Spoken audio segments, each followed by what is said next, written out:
Another method that we can use to reduce anxiety, but it's also a topic by itself, is goal setting. So we would set goals to improve motivation, to improve self-efficacy, etc., to keep people going for longer. 3 types of goal. Outcome goal. Outcome goal is to do with the results of a competition.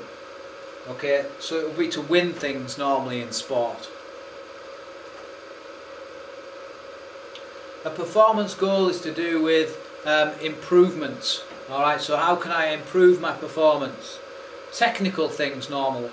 Right, skill related technical things. So it might be to run or swim a certain time, for example, or to get a certain amount of shots on target. Things like that in different sports. Process goals are to do with the process, which is something that I'm going to do.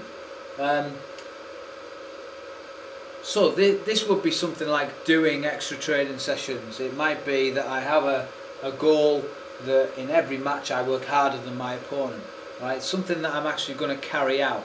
The fact that I'm going to do a warm down after every game might help my my fitness, or whatever it might be. So outcome goals are motivating, but if we set unrealistic outcome goals, then that can be bad for performance, because we can't control the outcome all the time. Performance and process goals are thought to be better, and you should set more performance and process goals than outcome goals, certainly. An odd outcome goal is good though for motivation. So your process goals should be set every day really, alright, and your performance goals should also be set quite regularly. So this links into a little bit into long, medium and short term goals.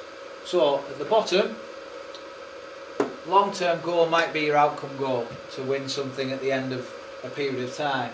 Medium term goal might be your performance goals, to run certain times or to get certain techniques by certain dates.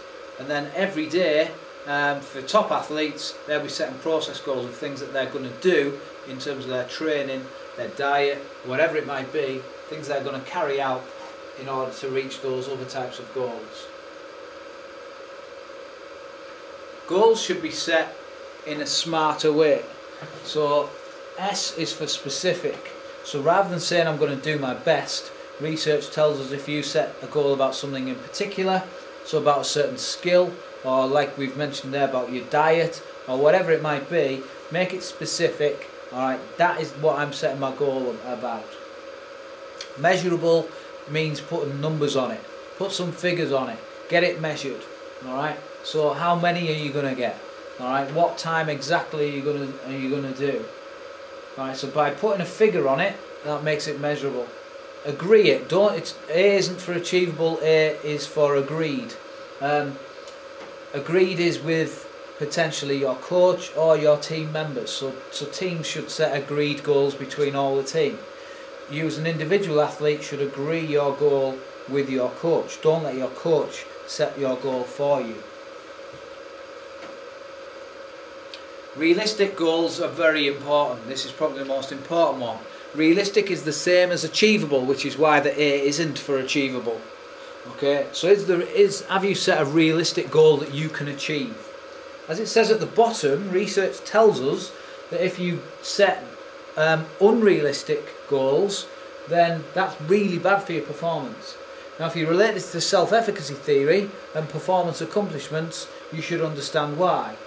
Alright, so if I don't achieve something, that gives me negative performance accomplishments, therefore my self-efficacy suffers. Alright, and therefore that's going to be bad for my performance. So your goals should be challenging, yes, they should push you, yes, to get better, but they should also be realistic. Put a time on it. So if you put a time on it and you say when you're going to complete your goal by, you're more likely to achieve that goal than just saying I'm going to do it soon. If possible, make it exciting about things that would motivate you. That's not always possible, but some of your goals at least should be fairly exciting. And record it, so write it down. Have a plan. Have it written, have it on the wall somewhere where you can see it. If it's written down, you can then make an action plan as to how to evaluate it, how to make it better, and to see whether you've actually achieved it or not.